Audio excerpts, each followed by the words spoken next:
It's one of its main priority is to revive the biodiversity of the Gambia, and as you may know that the Bujula Forest Park is one of our tourism product that we are concentrating on. So that is why we are embarking on this tree planting exercise in fulfillment of the MB SAP. And MB SAP is a convention that was signed, of course, signed by the Gambia, in which there are 20 targets. And in trying to fulfill these 20 targets, the Gambia is also embarking on this tree planting exercise. The Social Secretary of the Gambia Bird Watchers Association, Masane Sane, said tourists visit the park for many reasons, and bird watching is of no exception. According to Sane, trees are indispensable for both wildlife and human beings. The Deputy Director General of the Department of Forestry, Sam Munget, commended the British High Commission and the Association of Friends of Nature for providing the park with seedlings.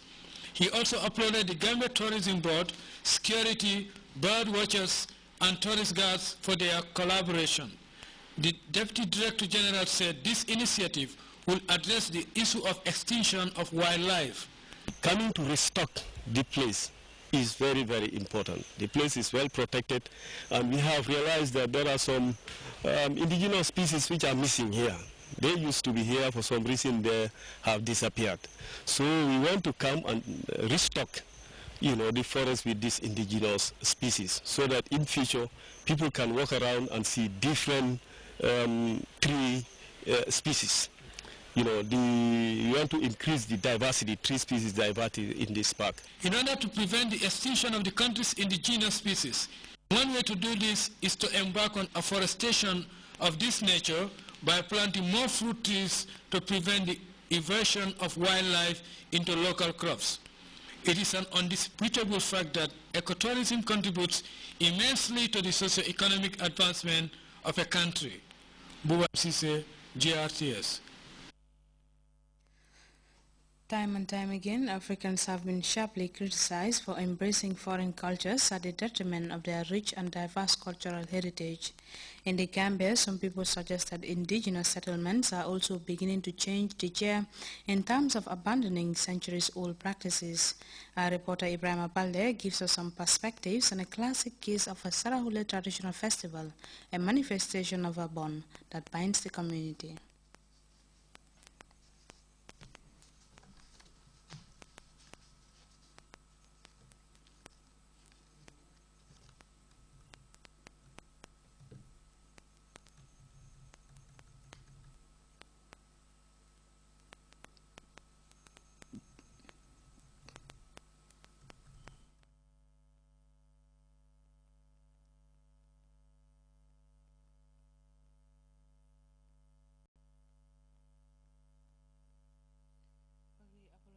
For not being able to bring you that report.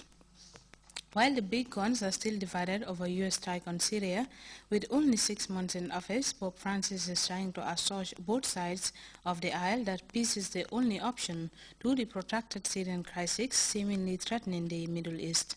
Call it political obscurity, alas a president is stepping down in Pakistan at the end of a full term in office. We'll be back with these and other stories right after this break.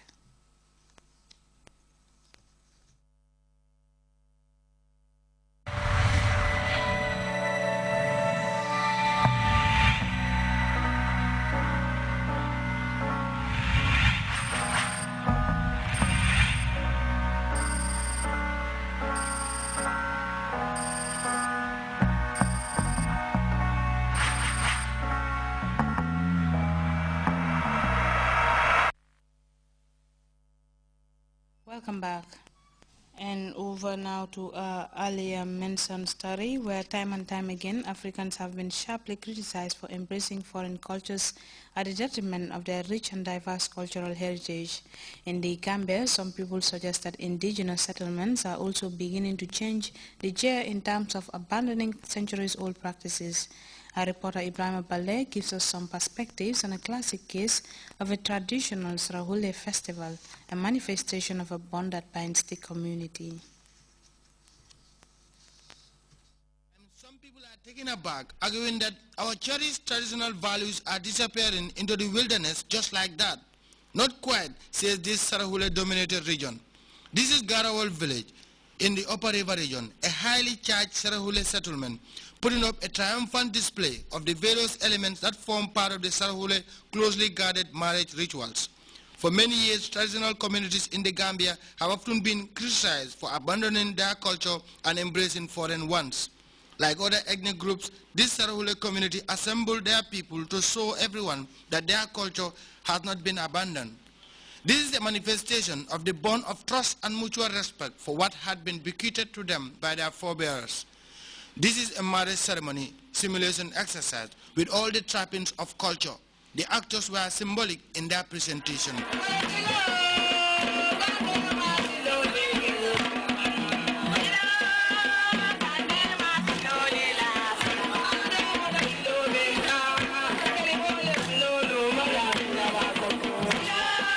Silla told the Guardian that a lot of people were surprised to discover that the Sarahule community still remember what their ancestors practiced several years back.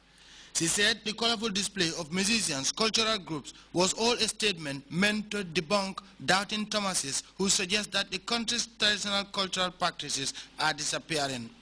Whether it was a simulation exercise meant to change hearts and minds, or a triumphant display of one's cultural belief, the message has sunk. Ibrahim Balde, Grts News. From that report by Ibrahim Balde, we take a look at the international news. Christians in the Syrian capital Damascus prayed for peace this weekend. They celebrated Mass at a Greek Catholic church in St. Petersburg. The ceremony was carried by Faith TV. Syrian Christian community has remained largely on the sidelines since 2001 when it staged peaceful protest against decades of family rule by the Assad. The Vatican Pope Francis led the prayer. CNN's Babi Nadiu reports. Months on the job, Pope Francis has proven to be a very popular leader of the Roman Catholic Church. Now he's hoping this popularity can bring people together for peace in Syria. Tens of thousands of people have been gathering here in St. Peter's Square to join Pope Francis for tonight's prayer vigil for peace. I'm here to pray with the Pope Francis and all the church, but every person that has come, I think so many people here, because I believe in the strength of prayer and the prayer in unity, because it's really powerful. Catholic dioceses all over the world joined the Pope in his prayer for peace. The U.S. bishops called upon the faithful to petition Congress to vote against military action. But the Pope's initiative wasn't just directed at Catholics. A celebration of fasting and prayer was held today at 1:00 p.m. in the great Umayyad Mosque in Damascus, and it was chaired by the Grand Mufti, who is Ahmed Badreddin Khassou, and many Muslim leaders were there, and many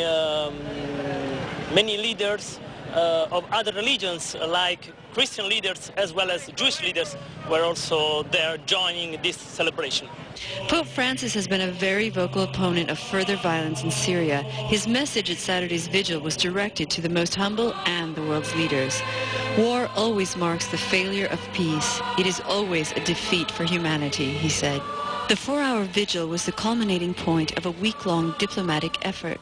His letter to Putin and the G20 this week, the Pope said the international community cannot remain indifferent before what's happening in Syria. I think the key word there is remain. The Pope is saying, you know, we've been standing by while more than 100,000 people have been killed. The key question here is, what the Pope is saying is, there's got to be a better way than violence, you know. Burke says the Pope believes war engenders more war and violence engenders more violence. This is Barbie Latzanedo for CNN in Rome.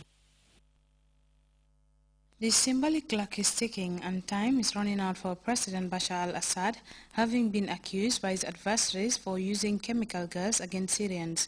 And with a U.S. assault on Damascus looming, U.S. Secretary of State John Kerry went to Paris to attend EU foreign ministers meeting and also tried to woo Arab League to join the U.S. bandwagon to strike Syria. And Pakistan is in the history books for all the right reasons. This after President Asif Ali Zardari became the first Pakistani Pakistani president